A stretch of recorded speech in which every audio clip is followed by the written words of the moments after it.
Olá, olá, pessoal, nosso infindável público. É um prazer estar de volta aqui em mais uma semana com a nossa leitura coletiva. Hoje, mais numerosos, ainda que com alguns desfalques, né? Mateuzinho hoje aqui nos brinda com sua presença. E a gente hoje dá continuidade, então, à leitura do volume 2, e a gente está no capítulo 6, intitulado Conflitos Sociais, da obra Poder e Dinheiro, do João Bernardo. Então, uma obra que quem está acompanhando a gente já sabe, a gente vem lendo no último ano e meio, no último ano, na verdade, no último ano, a gente está completando agora um ano dessa atividade. Enfim, é um prazer estar aqui com meus dois queridões. Boa noite, Luciana, bom te ter aqui com a gente. Luciana confirmando a nossa hipótese, Mário, de que quem atrai o público é o Matheus, o Edilson e o Thiago, né? Eu e você realmente. Agora temos certeza. A gente temos certeza, a gente está só tendo aqui elementos para confirmar a nossa hipótese. A hipótese virou tese.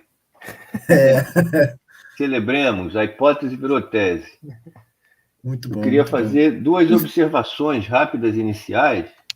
Primeiro, dizer que, a despeito de promovermos aglomerações aqui na nossa plateia, como acabamos de ver, todos usam máscara e mantêm o distanciamento obrigatório. É verdade. Em segundo lugar, eu peço desculpa aos participantes, não tive tempo ainda de cortar o cabelo, mas prometo que para a próxima sessão já estarei com o cabelo adequado. Então vamos em frente. Vamos em frente. Mas aí como é que a gente vai cantar para você debaixo dos caracóis, dos teus cabelos? Daqui a pouco não haverá mais caracóis mesmo, então fiquem tranquilos. Os caracóis estão minguando. Estou em processo de desaparecimento. Mas vamos lá. Eu vou perguntar se alguém quer começar, o Mário vai dizer que ele não, então fica com você, Matheus. Já vamos cortar essa etapa. Mas o Mário não tinha falado que tinha uma questão super interessante para levantar? Agora é verdade, ele tinha dito isso aqui no backstage. Ele tinha falado, então, uma questão muito interessante. Já que fui desafiado, então eu inicio, contrariando meus princípios, minha prática sistemática nesse coletivo. Bom, eu acho que vale a pena que a gente fizesse a leitura do primeiro parágrafo da página 127. Né? Por quê? Me cabe com alguma frequência, acho que a vocês também, né? Em momentos diversos, lecionando, nos cabe o debate, o famoso debate sobre a crise, pelo menos a crise dos séculos XIV e XV, né? Se não, alguma coisa, alguma consideração a fazer a respeito da tal crise do Império Romano, né? A Idade Média nasce e desaparece em meio a crises. Né? E uma questão sempre essencial no debate delas é a definição do próprio conceito, né? Coisa que muitas vezes não é feito com a sistematicidade que deveria. Né? Eu acho que aquilo que eu digo, como a história talvez seja uma das disciplinas sistemáticas de conhecimento que menos vocabulário específico próprio, técnico, mobiliza, né? Com muita frequência o historiador usa palavras que são conceitos, mas que têm uma carga enorme, que arrastam uma carga enorme também do uso comum, do uso cotidiano da palavra. Né?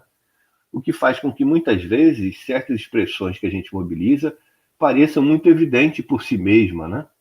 Ou seja, a princípio, todos vivem dimensões, crises ou episódios, situações que são genericamente definidas como crises e parece muito óbvio o conteúdo dessa palavra e por extensão desse conceito, né? De forma que eu acho que muitas vezes o debate dessas crises a que eu me referi fica dificultado porque nem sempre é claro qual é o conceito, qual é o teor efetivo que quem está participando do debate atribui a essa expressão, né? Por exemplo, no que se refere ao final da Idade Média, eu acho que é muito comum uma postura que eu brinco com os alunos dizendo que o historiador te dá os ingredientes e você mesmo prepara o teu bolo. Então, os historiadores, acerca do fim da Idade Média, fazem lá um arrazoado sobre a incidência das fomes, sobre a incidência das pestes, sobre a incidência das guerras e, consequência das três, sobre a incidência elevada da morte. E parece, né, que apenas a apresentação desses dados já caracteriza por si, na extensão, um quadro que só pode ser um quadro crítico, né, um quadro de crise vivido com a incidência de elementos tão negativos. Mas, no fundo, essas questões são bem mais complexas, né? E aí, como é incomum que a crise apareça claramente conceituada, eu acho interessante que a gente considere os momentos, né? Porque é interessante que esses capítulos todos aqui estão dedicados ao que foi para ele a crise dos séculos IX e X. E ele, em vários momentos, vai dando, né, vai apresentando, digamos assim, imagens parciais, lampejos do que ele entende por crise, né? Então, talvez a gente pudesse começar considerando. Ele diz assim na página 127, né? Todas as crises articulam tendências a longo prazo e contradições atuantes no curto prazo. Estas, por si só, nunca justificam o caráter catastrófico que distingue as crises. E se nos restringirmos aos processos de longa duração, é impossível explicar a razão por que em dado momento, e não noutro qualquer, se precipitam e amplificam as consequências negativas. Na medida em que se agravam as contradições a longo prazo, é mais difícil absorver e superar os efeitos das contradições a curto prazo, até que, quando não conseguem, precipita-se a crise. Os processos de longa duração ficam então postos a nu, graças aos de curta duração. E estes, que não podiam antes desenvolver-se, quer dizer, estes, os de curta duração, né? Que não podiam antes desenvolver-se completamente, têm a oportunidade de se revelar na plenitude dos seus efeitos. As crises são o campo empírico ideal para estudar uns e outros. Ou seja, são muitos os aspectos, né, que ele destaca aqui, né?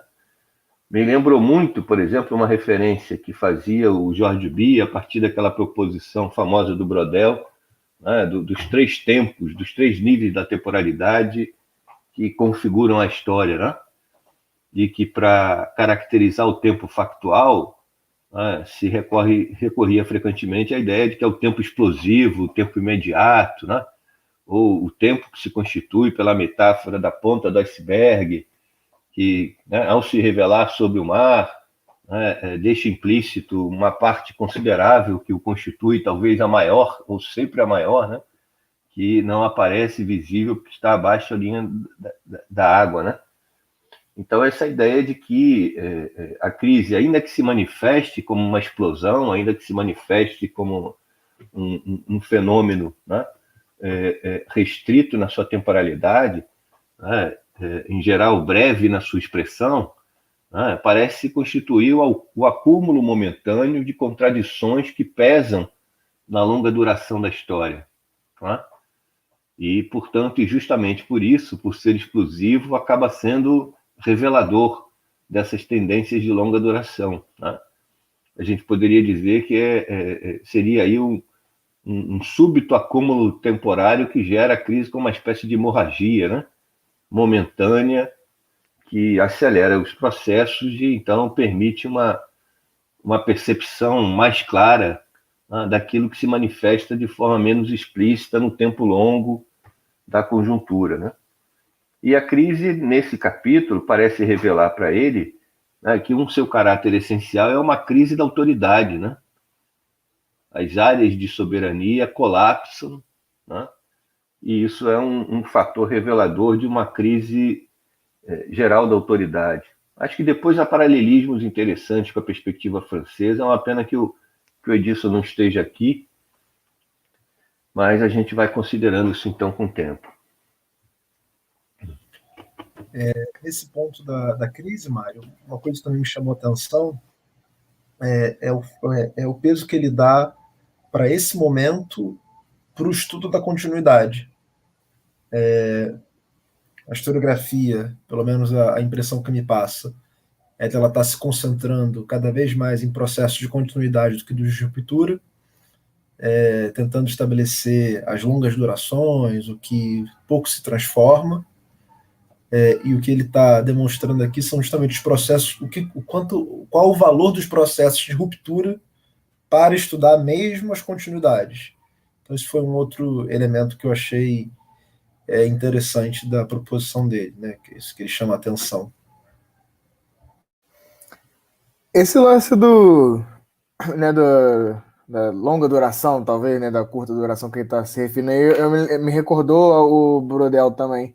Mas eu não lembro, e aí também tem tempo que eu não volto ao texto do Brodel, o principal, né, que ele articula, que ele apresenta essa concepção dele dos 3 tempos da história, e eu não me lembro se o Brodel ele articula esses 3 tempos da forma que o João Bernardo faz aí nesse parágrafo, por exemplo, e não só nesse parágrafo, né? Parece que é algo que rasga a obra dele de início ao fim, né? Mais do que uma exposição em um parágrafo, parece ser um método mesmo de análise aí do João Bernardo. E aí ele evidencia nesse parágrafo e é relacional, né? Um só se explica em relação ao outro e os dois eles se complementam na sua totalidade ao fazer esse movimento. E aí eu não sei se vocês lembram também lá do Brodel, eu não sei se o Brodel ele faz essa articulação como faz o João Bernardo, quase que uma relação dialética entre a análise desses tempos diversos né, que a gente analisa a história. Eu acho que fundamentalmente sim, Matheus, porque a ideia é de que são 3 níveis de expressão de uma temporalidade que se interseccionam, né? Porque, de certa forma, a estrutura ela é o acúmulo de conjunturas no seu interior, como é, por sua vez, o acúmulo de fatos, né? Portanto, são 3 níveis de manifestação da temporalidade que não são, né, estranhos na sua configuração, mas que participam de um mesmo movimento, né? Mas que se revelam, portanto, em volumes, em densidades diferentes, né? Mas, no limite, nessa perspectiva, uma estrutura é um somatório de conjunturas ou de fatos, né? É um acúmulo da sucessão de manifestações num âmbito específico que a gente estabeleça, a estrutura política, a estrutura econômica, né? Então, acho que essencialmente, a perspectiva aí não é potencialmente a mesma, ou muito semelhante, né? Ou pelo menos é assim que eu tendo a ver, né? Mas essa articulação é que eu acho que é crucial, né? Porque dá à crise uma dimensão, né? de uma interseção com processos mais longos, né? Que a explicam, porque aqui e ali tinha uma expressão antiga que a gente dizia, que é o...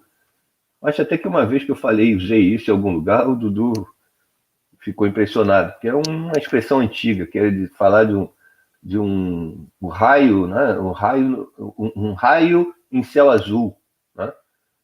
Que é a ideia de uma tempestade que não vem preparada, né? Ou não vem anunciada por uma mudança significativa das condições atmosféricas, né?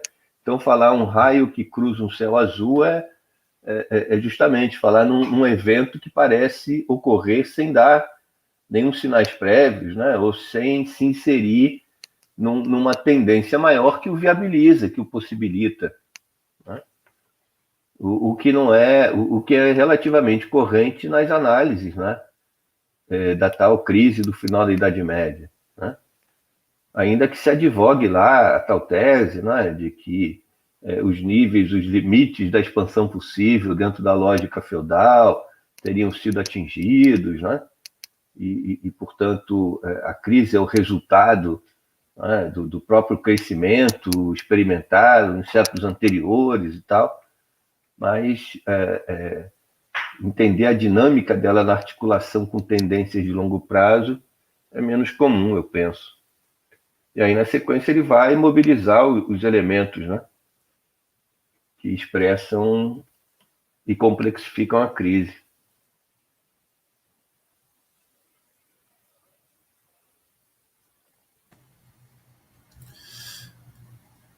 Bom, avançamos aqui para o item 1, então. Uhum. Então, os elementos que ele vai destacar aqui, nesse item 1, que é o filhos segundos, né? Então, é o primeiro ponto que ele vai trazer e é um dos primeiros pontos que ele vai usar para conformar essa crise de autoridade que o Mário estava destacando. E foi algo que a gente comentou, se eu não estou enganado, foi no capítulo 4. Acho que foi isso, no capítulo 4. Primeiro, a inversão que ele faz no que diz respeito à tese demográfica, né, que ele retoma nesse capítulo. E um outro ponto indo no sentido que o Mário tinha falado a respeito da crise de autoridade, a crise do Império Carolíngio para ele é uma crise do campesinato independente, que então, portanto, priva de uma base de apoio o poder régio, e desse elemento se fragmenta toda a soberania a partir dos Pepínidas. Obrigado, que é outra Mário. forma de falar dos carolinhos. Sim. Bom, enfim, e o ponto que me chama a atenção aqui também, mais uma vez, é como é que ele incorpora na análise a questão do campesinato, já que a ideia dos filhos segundos sempre é muito considerada a partir do ponto de vista da aristocracia, mas poucas vezes igualmente considerada do campesinato, algo que ele vai fazer no item B de maneira muito mais sistemática, inclusive.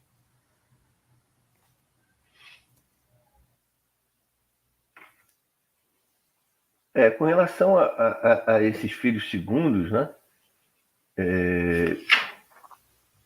Eu acho que ele investe também, né, numa perspectiva, digamos, um tanto diferenciada com relação à caracterização deles, né? Estou tentando achar aqui a passagem.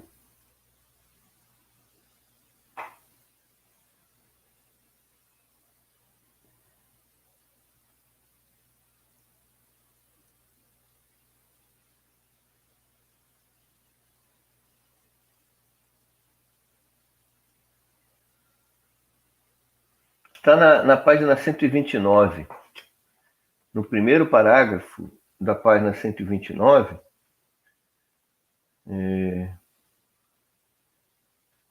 que ele volta à questão do aumento demográfico, né? Aí lá no final, ele diz assim, lá no meio do parágrafo, ao mesmo tempo que na classe servil a crescente autonomização das unidades familiares e a repartição dos casais levava à proliferação de famílias sem condições de manutenção e até de adultos que, tendo de abandonar a unidade de origem, eram incapazes de constituir uma própria, entre a aristocracia abundavam também aqueles que, sem caberem na partilha de heranças cada vez mais limitadas, não dispunham de patrimônio pessoal que lhes permitissem fundar a família. Né? Esse aspecto é interessante porque, em geral, se considera... Bom, esse é o argumento fundamental, né? Que chega um momento que impacta tanto a aristocracia quanto o campesinato a frequência com que a cada geração os patrimônios são partilhados, né? E que esse impacto, então, se manifesta nesse momento e é ele que gera a reação aristocrática de introduzir de forma mais efetiva o princípio da primogenitura, né? Que preserva o patrimônio tanto das famílias dependentes de camponeses quanto da própria aristocracia ao filho primogênito, lançando os filhos segundos, terceiros e quartos, né?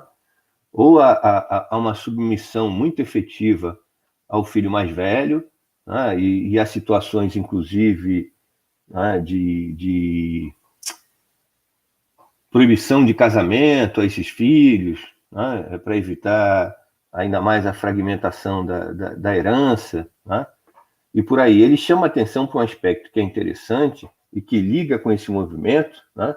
Que o que prepara essa tendência, né, teria sido um movimento de empobrecimento generalizado, né?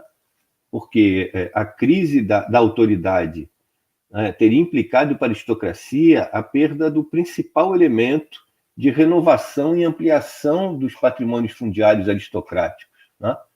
Enquanto o sistema estava funcionando, isso significava que para a aristocracia ou para setores dela havia, digamos, uma alimentação sistemática da base fundiária de poder derivada da participação nas expedições militares, né, nas concessões régias, o que se impactava já aí, a herança impactava de uma forma potencialmente muito menos efetiva, né? Porque esse patrimônio estava em processo sistemático de renovação e de ampliação, né? Agora, como essa crise afetou, né, atingiu as fronteiras e, né, impediu a sequência do processo de expansão e pôs em xeque, inclusive, muito do que já havia sido conquistado, esse seria um contexto que marcaria uma retração, inclusive, dos patrimônios, né? Talvez esse seja um fator decisivo para entender, porque eu me pergunto pelo seguinte, veja, se essa tendência impacta as famílias aristocráticas com frequência, porque a gente está falando de passagem de geração, hoje em dia, em geral, se considera 25 anos o tempo de uma duração, o tempo de uma geração, por que tardou tanto para a aristocracia tomar essa iniciativa, né? Porque, aparentemente, esse elemento de pressão já se manifesta, no mínimo, desde o início da Idade Média, tá? E por que foram necessários tantos séculos para que algum esforço no sentido de reter de forma mais efetiva a tendência de fragmentação do patrimônio fosse tomado. Então, não se trata apenas, né, de uma iniciativa tardia derivada da percepção do quanto a fragmentação, quanto a concessão das heranças, quanto o sistema de heranças impactava o patrimônio, mas isso ocorre num período crítico, né, em que a aristocracia se vê limitada na possibilidade de ampliação de sua base fundiária. Não é, pelo que eu me lembre, uma observação comum que se faça quando se destaca aí, né, esse tema da extensão do sistema de primogenitura. Acho que vale a pena ressaltar isso. E nesse... Vai lá, Dudu. Não, é só para implicar com o Mário que o Thiago aqui acabou de fazer um comentário que eu acho que vale a pena a gente destacar. Um elogio, né? Um elogio. Um elogio, é isso, um afago. Mas, é o melhor cabelo da medievalística brasileira. Agora, esse é um grupo sério, rapaz. É triste, é deplorável. Isso é quase que uma invasão de um hacker, que a meu ver, deveria ser denunciado, e não registrado aqui, atrapalhando a nossa atividade. Eu me recuso a fazer qualquer comentário. Falando em invasores, eu acabei de ver que o Praguinha invadiu aí o quarto, Mário. Ele subiu ali na cama. Ação especial. Tá mutado. Ele não gosta de dias ventosos. Ele tem medo do barulho do vento. Ventosos. Esse foi um cão, esse é o defeito básico, né? Esse foi um cão pensado e elaborado para invadir covas, para caçar roedores no campo, né? Mas esqueceram de fazê-lo destemido ao vento. Então, não espere que ele vai entrar em cova nenhuma, em buraco nenhum, se estiver ventando. Né? Se estiver ventando, ele nem sai de casa. Né, Praga? Vem cá. Muito que bem. Vem cá, cara. Vamos ver se Praguinha da honra. Honra da graça. Ele tá com medo, que ele sabe que quando eu chamo, eu agarro ele fica receoso. Mas vai lá, Matheus. Depois do Comic Relief. Bom, na esteira aí do que o Mário estava falando, né? O João Bernardo destaca, né, esse primeiro item aí dos filhos segundos. E aí acho que casa bastante até com um parágrafo que ele abre esse capítulo dos conflitos sociais, porque depois ele cita um capítulo que ele escreveu no livro 1, que era justamente sobre o direito de herança e de primogenitura. Agora eu não vou lembrar exatamente qual era o nome do capítulo, mas ele remete, né? Ele faz aquela referência. E ali o recorte dele era do 5 ao 8, né? Século 5 ao século 8. E ele vai investigando ali a Itália, né, a Península Ibérica, enfim, os francos, como é que se dava cada sistema de primogenitura, e aí ele traz agora essa tendência da longa duração já num momento aí crítico, né, como o Mário pontuou, e como isso vai ter efeitos práticos no próprio parcelamento ou não da propriedade senhorial, né? E aí no momento aí de enfraquecimento das ações coordenadas, né, de expansão territorial e até o movimento contrário, né, de dominação de outros povos, por exemplo, os árabes, etc., os escandinavos adentrando ali o continente, né, a parte ali da Europa Ocidental, e como isso vai ter um impacto prático nesse sistema de primogenitura agora, nesse século que está analisando do 9 e 10. E isso me chamou 9 ao 11 ou 9 ao 10? Acho que é 9 e 10, né? Isso me chamou muita atenção, quando ele remeteu a ele mesmo no primeiro livro. Até fui dar uma olhadinha lá e é muito interessante como é que o João Bernardo faz a análise disso. E é algo que eu realmente não vejo, né? Bom, pelo menos não vejo assim, com tanta facilidade na historiografia sobre o tema.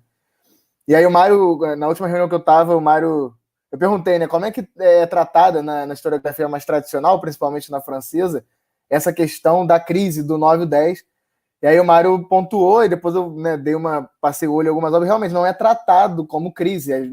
Né, e quando é tratado como crise, não é da magnitude, da complexidade que o João Bernardo está tratando aqui. É conflitos intraestocásticos e olhe lá. Né, então é bem interessante essa análise do João Bernardo.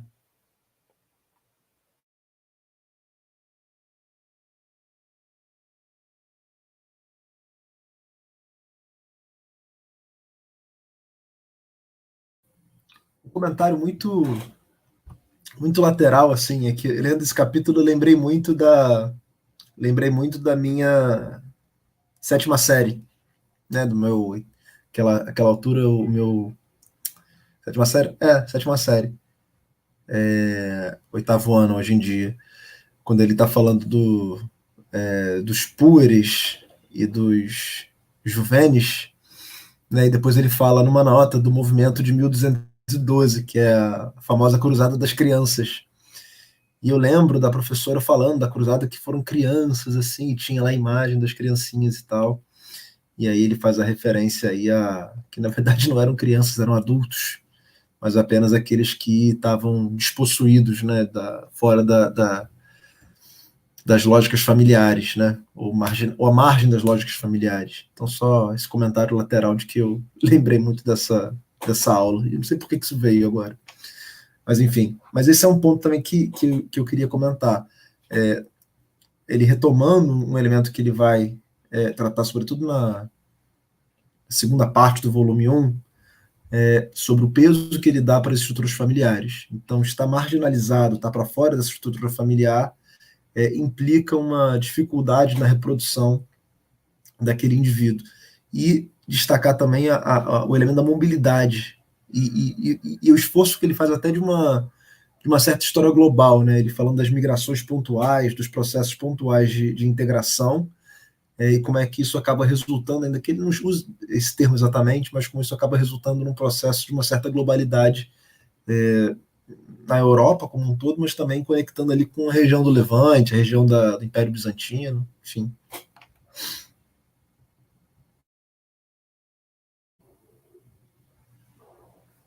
Eu não sei se vocês acham que o caráter de síntese da obra dele é o que faz emergir.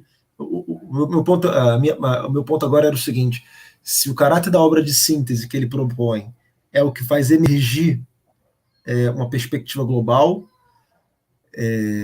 ou se a perspectiva global que ele está tentando desenvolver do sistema, né, do sistema não, do regime, que faz com que ele chegue nesse processo. Enfim, não sei se faz sentido o que eu perguntei.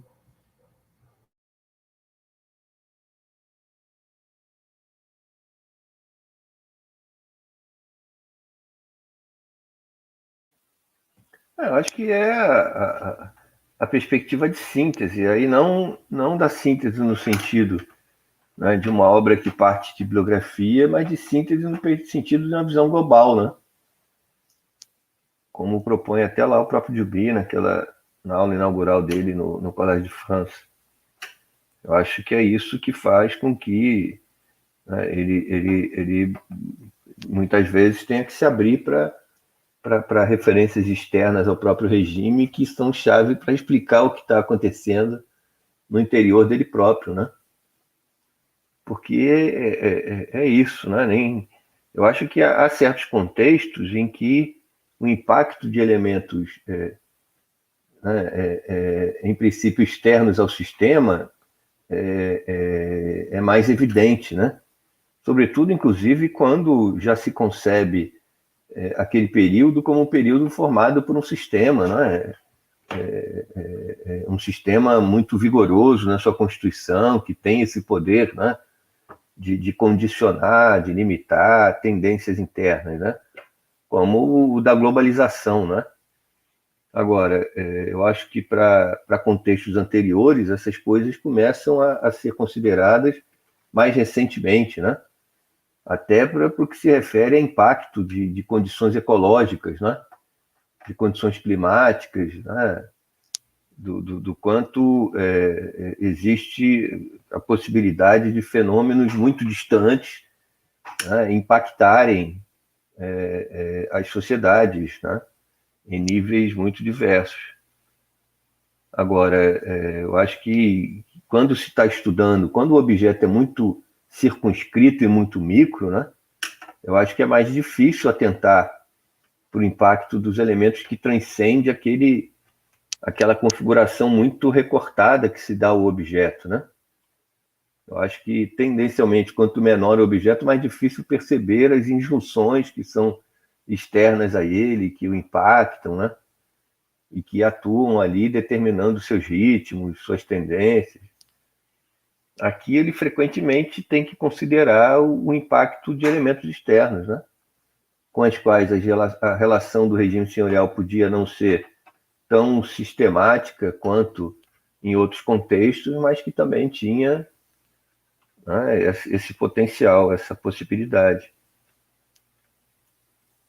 Porque é o que ocorre, por exemplo, aqui nesse contexto, né, com a chamada segunda vaga invasora, né? Como a gente considerou na semana passada, né? A impressão que se tem nas referências clássicas, né, é que você tem um grande contexto de pressão externa, que é aquele que leva à derrocada da unidade imperial, e depois um novo contexto do século IX marcado por um novo período de pressão, né? E aí a gente considerou que, ainda que essas pressões possam de fato ser maiores ou menores em conjunturas diversas, né, a perspectiva é que essas pressões estavam ali sistematicamente, né? Então não há um arrefecimento, né, pleno da pressão sobre as fronteiras entre o quinto século das invasões germânicas e o nono do chamado segundo assalto sobre a Europa cristã, né? Esse interregno não foi um interregno aí completamente alheio a pressões, mas um interregno que, sobretudo, né, o resultado das pressões foi bastante diferente, né?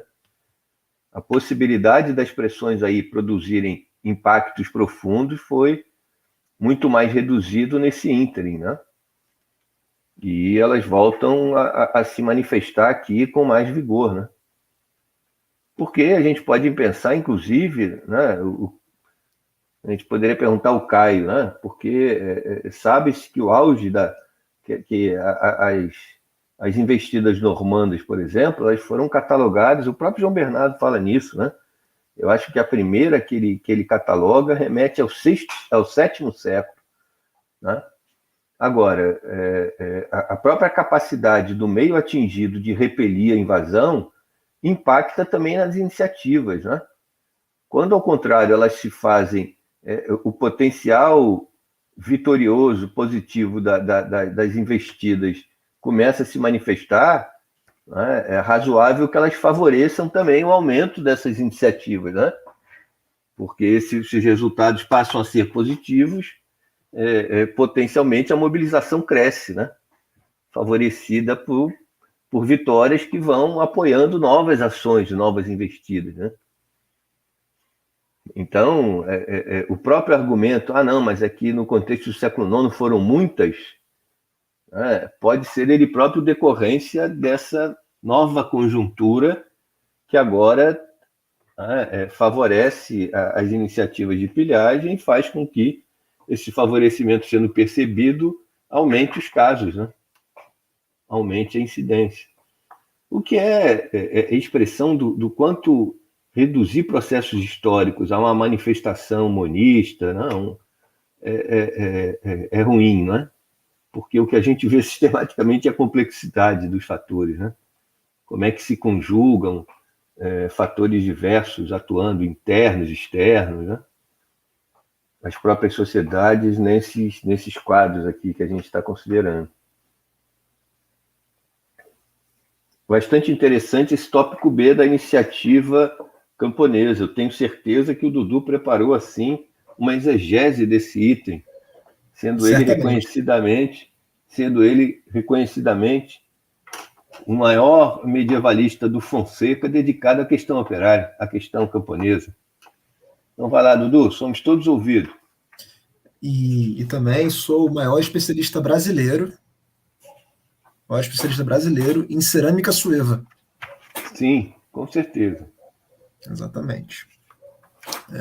Lamentavelmente o campo ainda não se expandiu, mas certamente em pouco tempo ele vai estar bombando. Quando se expandir no Brasil, você vai estar capitaneando.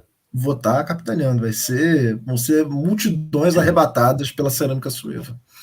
Mas enfim, eu tenho uma questão sobre esse tópico B, né?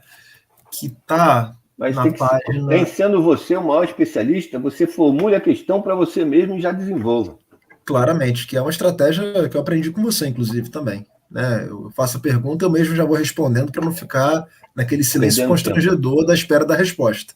Então, eu faço a pergunta, eu mesmo já respondo e eu mesmo já vou problematizando a resposta que eu dei, para dizer que ela não estava certa. Que é o processo inteiro, né? Eu faço a questão, a tese, a antítese e a síntese, né? É assim que funcionam as aulas. Mas, enfim... É o último dos escolásticos. Porra. Mas, enfim, na página 138, deixa eu achar aqui a passagem exata.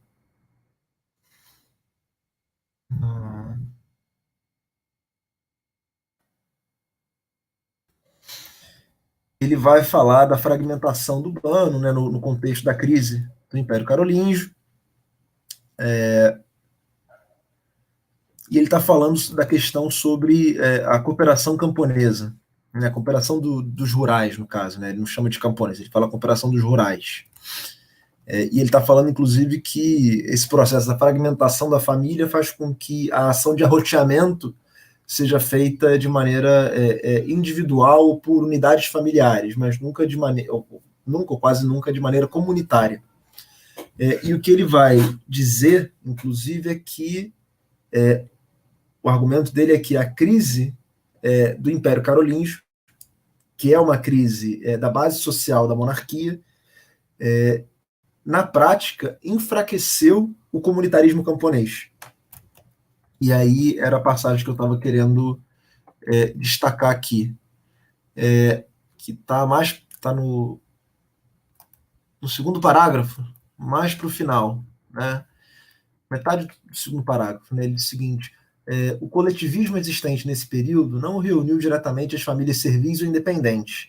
As ligações entre elas passavam pela relação de cada uma com os senhores, que se encontravam assim no vértice da sociedade rural. Na área do antigo Império Carolíngio, a crise enfraqueceu esse vértice, na dupla medida em que fragmentou o bano e reduziu a fortuna patrimonial de boa parte dos aristocratas. Declinou assim a influência do único fator que contribuiu ativamente para estimular as relações comunitárias. Ao mesmo tempo, a partilha de parcelas sempre mais pequenas minou também a solidariedade entre as famílias herdeiras. Enfim, o que me chamou a atenção aqui numa obra que sempre preza pela complexidade,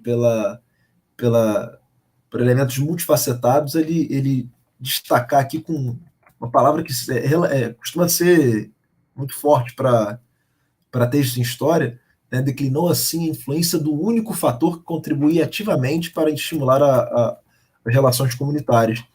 E aí eu fiquei pensando justamente nisso, de como que se por um lado ele atribui uma agência camponesa enorme, um protagonismo camponês enorme, o quanto que ele atribui esse protagonismo camponês a uma reação ou apenas uma articulação com a dominação aristocrática.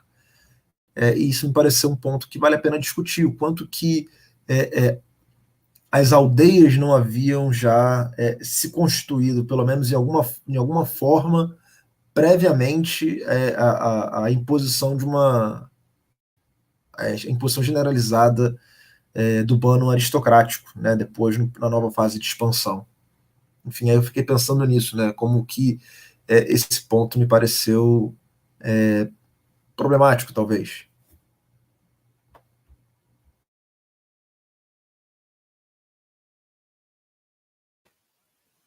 Eu começo a responder o mesmo, assim, só para eu saber.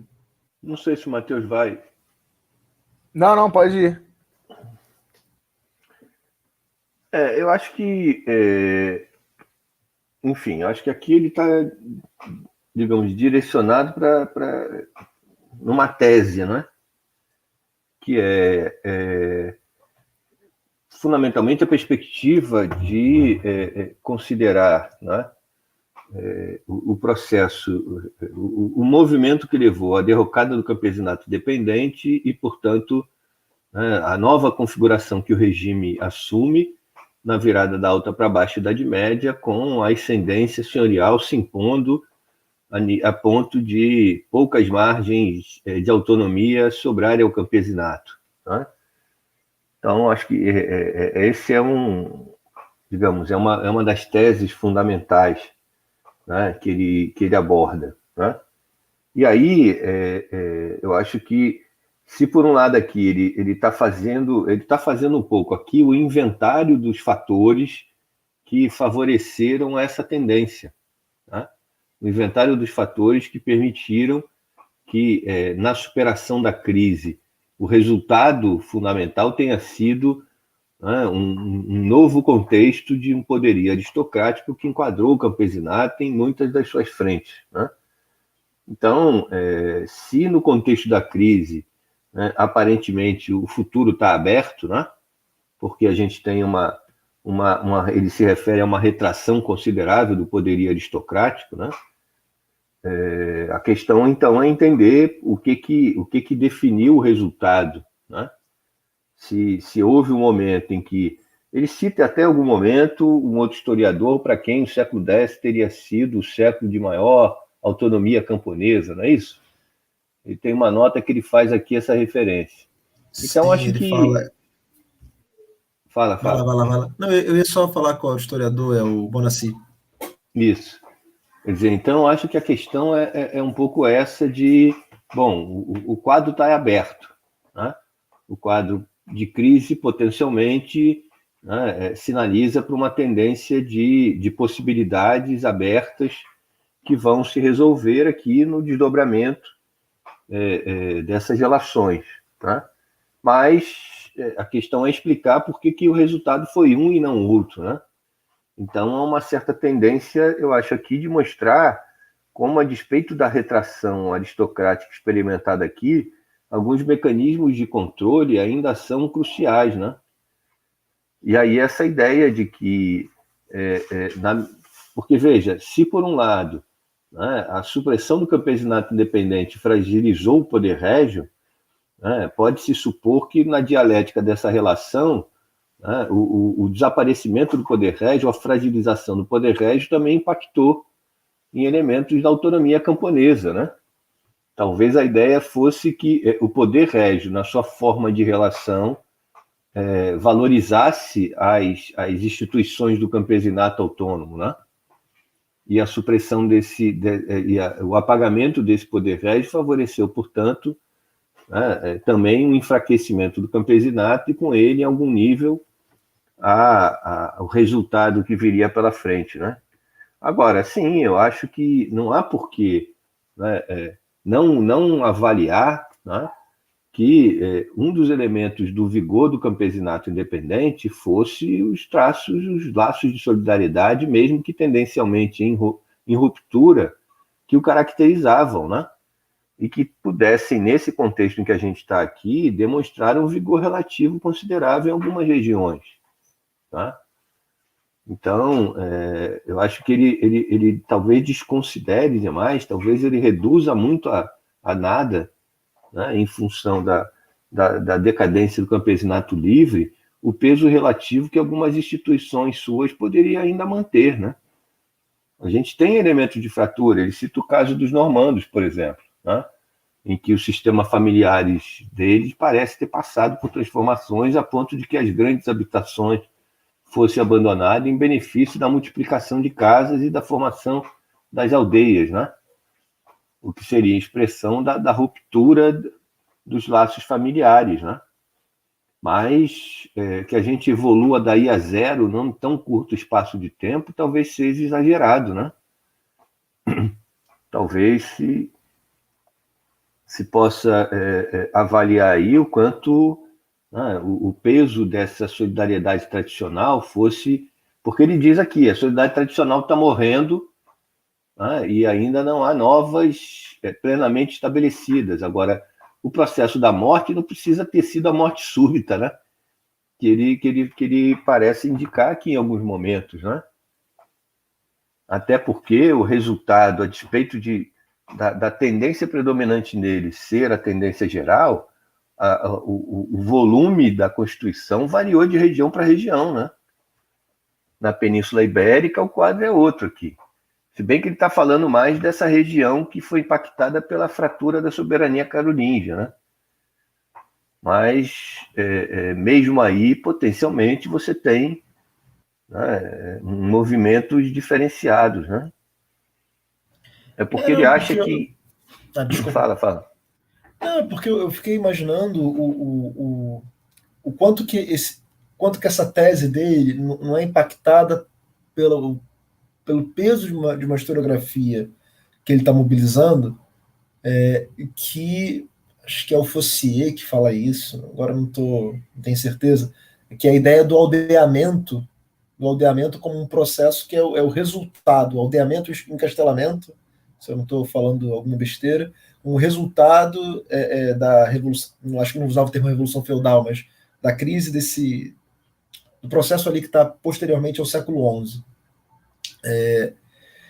Porque o que o livro do Wickham vai trazer, né, o framing, é o peso que já tinham as aldeias e o comunitarismo camponês no conjunto do Mediterrâneo, mesmo antes até o século IX, por exemplo. Esse é um problema, Dudu, porque esses autores que você citou, eles trabalham com a ideia de que o aldeamento é resultado disso aqui.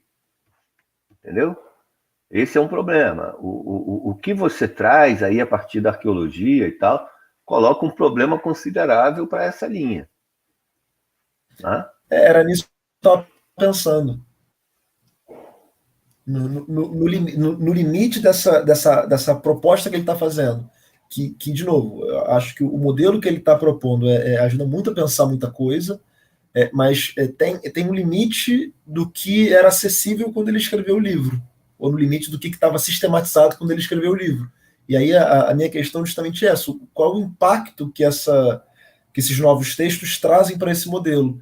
E não ficou claro para mim, pelo menos, eu tentei imaginar qual era o impacto que teria de ajuste no modelo que ele propõe para tentar pensar isso daí. Sim, de fato, você tem toda a razão, né? A questão que vai, né, como toda obra, sobretudo as grandes obras de síntese, né? Como é que elas vão sendo impactadas pelo avanço dos estudos bibliográficos, né? Porque, além de cobrir uma vastíssima região, ele mobiliza muitas teses, né? Ele mobiliza muitos esquemas explicativos, né? Talvez seja essa, inclusive, mais um argumento a se juntar acerca daquele esforço de entender por que se produzem tão poucas sínteses, né? Porque as sínteses também, sobretudo, elas são, como é que a gente pode dizer? Elas são as principais obras impactadas pelo avanço da historiografia, né? Porque você faz apostas aqui e ali numa linha interpretativa, e se essa linha interpretativa começa a ser questionada e revista o quanto essa aposta que você fez vai impactar o conjunto da tua análise, né? E aí, sobretudo nessa questão que para ele ao mesmo tempo, como ele diz, né? A questão para ele, uma das variáveis fundamentais para ele é que ele ressalta que é a menos bem conhecida, né? Que é o próprio campesinato independente. Né? E aí, inclusive, é uma frente que tem sido iluminada relativamente a partir dos estudos arqueológicos. Né? Então, o potencial de impacto para a síntese dele, do avanço da arqueologia, dos estudos do campesinato, é muito grande. Né? Eu tenho esperança que ele seja convencido em algum momento de fazer um balanço sobre esse tópico. Né? É uma pena, que eu acho difícil que essa obra tenha uma nova edição. Tá? Em língua portuguesa, eu diria que é quase impossível. Né? Seria interessante se, numa proposta de tradução, ele se mobilizasse não apenas para traduzir, mas para atualizar. Né? E aí ele teria que lidar. Né? Acho que seria algo até sobre o qual a gente poderia tentar conversar com ele, né? Porque ele não é contemporâneo do maior avanço desses estudos, que é sobretudo a partir dos anos 2000 para cá, não é, Dudu? Ih, eu acho que o Dudu travou. Ih, acho que travou aí. Ih, eu acho que ele destravou. Eu acho que ele tinha entrado em coma. Dudu? Dudu? Ele travou de novo, velho. Alguém vai lá dar uns tapas na cara dele para ele acordar. Vai lá, Matheus. O olho tá fechado, hein? Ô, Dudu. A minha internet está bem estável. A minha internet está bem estável. Mas fiquem tranquilos que tá tudo bem, hein? Dudu está bem, hein? Dudu está vivo, gente. Mais vivo do que nunca. Voltei? Voltou. A internet ficou muito então instável. Então nos diga, aqui, como é o lado de lá, Dudu? Fale pra gente. A vida após a morte? Um corredor branco lindo, assim, uma luz imensa, branco? muita paz. Senti uma... corredor do hospital? Não quero, não. Pô, coisa mais sem graça. Gente... Tinha pichação? Tinha pichação na parede? Tinha. Era Hasta la Vitória sempre. Tava lá escrito. Deus não manda em mim. Coisa do tipo. Eu vou se eu quiser. Eu vou se eu quiser. Enfim. Vai em frente, Dudu. Vai lá. Você conseguiu pegar o finalzinho? Pegou, né? Eu acho que eu peguei a ideia geral, né, do impacto que teve, e é uma coisa que valeria a pena a gente conversar com ele, né? Acho que seria, de fato, bem interessante. Eu não sei o quanto que ele continua. Acho que ele continua bastante, né? Que ele teve lá aqueles artigos que ele publicou no Marxismo, enfim, mas eu ficava imaginando o quanto que ele continua se dedicando a se manter atualizado nesses debates desde a publicação do livro. Nada que mais 20 a impressão anos que eu tenho. A impressão que eu tenho é que ele é mobilizado por questões que se coloquem para ele. Como ele trabalha com uma considerável liberdade, né, em relação a amarras acadêmicas, eu acho que ele se move. Né? Ele publicou, ele teve uma obra pronta durante muito tempo, que ele até divulgou essa obra na internet, que é um estudo gigantesco, né, sobre... Nossa, é um autor importante da literatura francesa, que para ele é uma expressão da extensão do capitalismo. Esqueci agora, mas é uma obra volumosa. Hã? Baudelaire? Não. Depois eu vejo isso. Mas, enfim, eu vou tentar escrever para ele.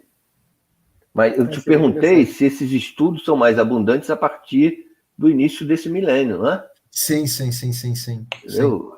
E o terceiro volume é de 2002. 2002, né? Para algumas regiões, né, da arqueologia mais abundante desde antes, né, desde os anos 60, 70, que é arqueologia rural, no caso. Para a Inglaterra, arqueologia medieval já tinha para a Inglaterra, para a Dinamarca, para algumas partes da Alemanha. Agora, para a Península Ibérica É tudo depois da virada do século, tudo depois que, basicamente, tudo depois que Portugal e Espanha se incorporaram na União Europeia.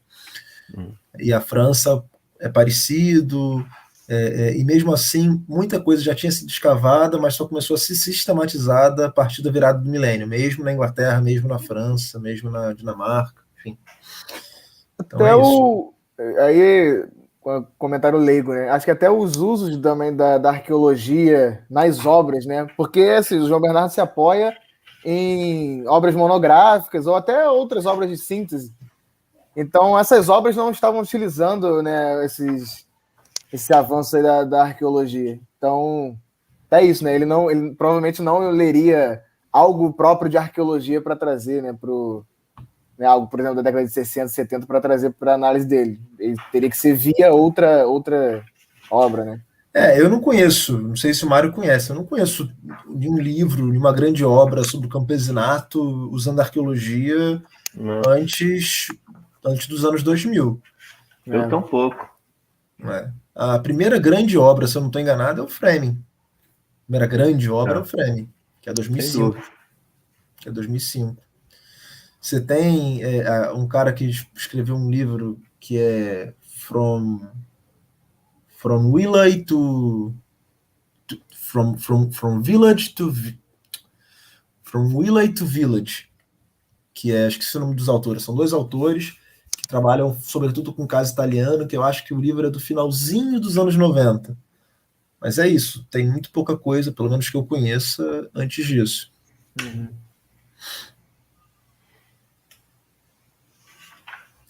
Que é uma coisa que eu lembro até do próprio volume 1, né? Ele usa quase praticamente essas palavras quando ele está falando do caso da Península Ibérica, do caso visigodo. Ele menciona lá, é uma das poucas pessoas que mencionam os conventos públicos Vicnorum, Vicnorum, e ele fala exatamente essas palavras que o Mário usou há pouco tempo atrás, ou quase elas, que uma forma de comunitarismo tradicional estava morrendo e outra não tinha nascido ainda. E os conventos eram a expressão desse sujeito moribundo, né, dessa instituição moribunda.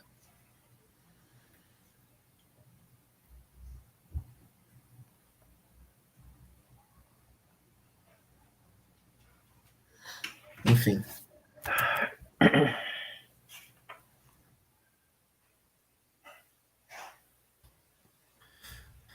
Na sequência, ele passa a falar também de quanto esses elementos de fratura do campesinato levaram a. De quanto esses elementos de fratura do campesinato, pelo menos na tese que ele está propondo, fizeram com que ele fosse mais facilmente incorporado, né, nas camadas inferiores da domesticidade senhorial. Então, essa fratura e a capacidade de atração dos camponeses ricos como cavaleiros teria sido um ponto importante também dessa fratura e que vai resultar na difusão da submissão do campesinato de maneira mais generalizada.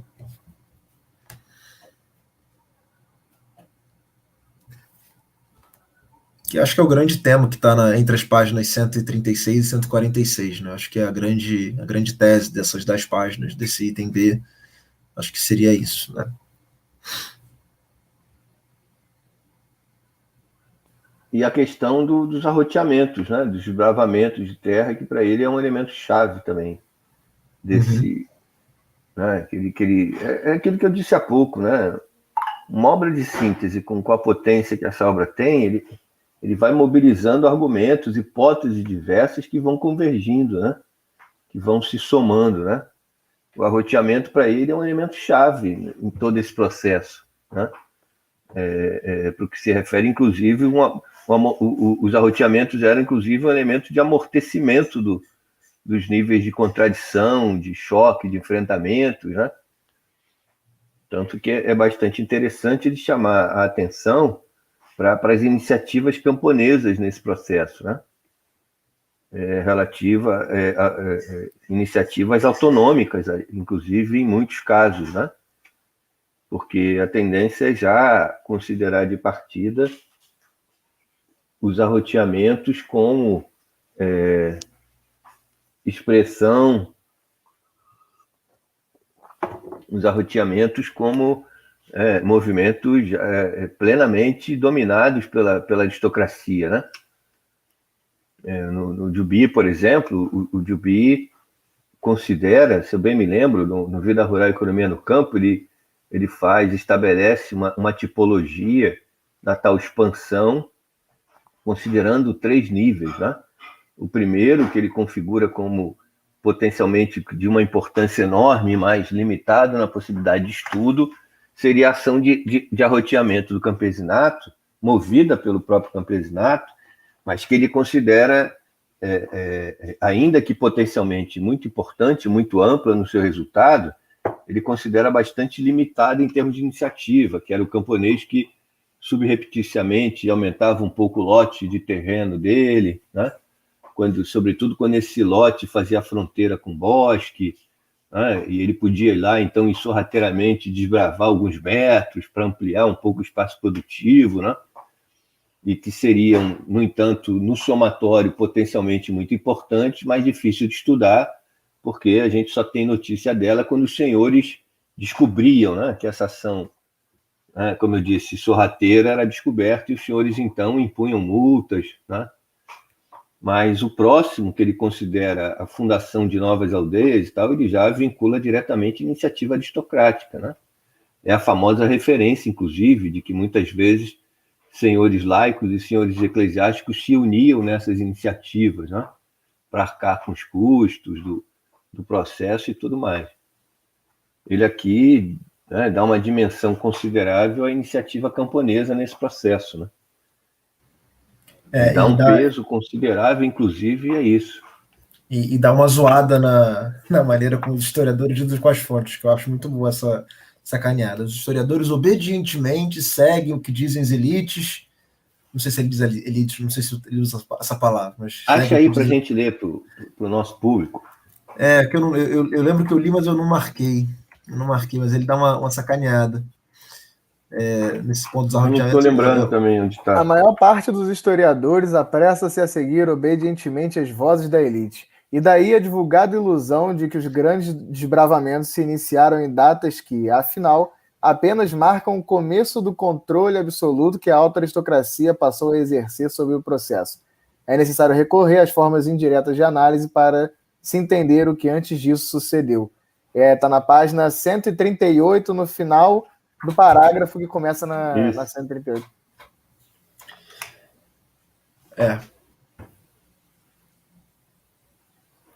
Exato. Está na 138? Peraí. É no parágrafo que começa na 137? Não. Que começa na 138, no final dele. Ah, tá. Isso.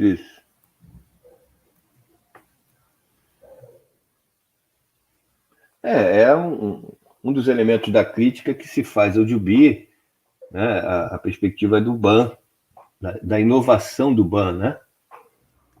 Que é a questão, quando ele destaca que começa a surgir nos documentos no século XI o registro de novas frentes de ação, de exercício do poder, da autoridade pela aristocracia. E aí a questão é essa: o que é novo é o registro documental ou a prática em si? Né? Que é a questão básica que se coloca. O que é novidade é o registro mais sistemático na documentação escrita desse período, acerca dessas vias de ação senhorial, ou o próprio fenômeno, né? Pô, eu estou tentando ajustar aqui o meu cabelo que está precisando de um corte. Tá difícil, cara. Tá difícil. Cada vez mais arrepiado. Eu achei interessante. Eu não tinha... eu não tive contato especificamente com esse capítulo, né, quando eu estava escrevendo a dissertação, mas quando enfim, tratei do processo lá no final da Baixa Idade Média, frequentemente eu esbarrei nessa questão, né, de senhores reclamando, né, ou então o próprio poder régio tratando desse assunto, de camponeses que avançavam sobre as áreas de floresta, as áreas de bosque, etc. E visivelmente não como uma ação aristocrática, né, coordenada pela aristocracia para desbravar, abrir espaços de cultivo, etc. Até porque a multa que se estipulava, inclusive em um caso, ela era bem progressiva. Primeiro, uma proibição de avançar sobre territórios onde possuíam árvores, e logo depois uma multa de um valor por árvore derrubada a partir de sua raiz, né? Então, cada árvore derrubada ia agregando o valor da multa final a ser paga. Então, visivelmente não era uma ação aristocrática, né, coordenando os camponeses para fazer um desbravamento ali. E o outro ponto interessante que eu acho do João Bernardo, e isso eu segui um pouco também, que é essa questão de como ele lida com duas frentes de ação camponesa aí, né, dentro do regime senhorial, que eles chamam de regime senhorial, que é a fuga e o próprio desbravamento, né? Tanto o desbravamento quanto os usos dos incultos, como formas de amenizar, e ele fala até usa de reduzir a taxa de exação das classes senhoriais, né? Ele até pontuou que a gente não tem como dimensionar o que era esse uso, vamos botar assim, marginalizado dessas áreas, tanto o avanço sobre essas áreas, quanto o uso, né, propriamente dito dessas áreas, e a questão da fuga, né, que para mim aí parece ser um ponto essencial para o João Bernardo, que é o controle da mão de obra. Eu estava conversando, agora não lembro se foi com o Edilson, acho que foi. A gente estava conversando, né, fazendo não converse mais com o Edilson, não. A gente está de mal com o Edilson. Pois eu vou parar. Fica declarado hoje aqui, a gente está de mal com o Edilson. Eu vou parar, depois dessas últimas não atuações do Edilson, né? Mas no sentido de que se o capital ele se caracteriza por um avanço do trabalho morto, né? Parece que as formas pré-capitalistas é o contrário, né? O trabalho vivo ele é essencial e o acúmulo desse trabalho vivo ele é essencial. Então, qualquer fratura nesse modelo de acumulação de trabalho vivo parece ser um golpe que a aristocracia sente bastante, né? As fugas, as migrações, as mobilidades diversas do campesinato. E o João Bernardo ele insiste bastante nessa questão das fugas, né? E ele traz de novo agora, nessa questão dos desbravamentos, a questão da fuga, mais uma vez, como um elemento aí da generalização da crise do 9 e 10.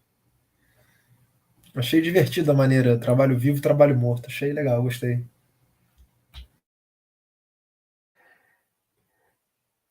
Pois é. Mateuzinho, esse menino vai longe. Que isso aí foi o Marx que falou, não fui eu, não. Você pegou do lugar certo. Exato. Esse menino, eu vejo esse menino no Acre. Arroteando? Sim. Os espaços bravos. Um abraço para todo o nosso público do Acre.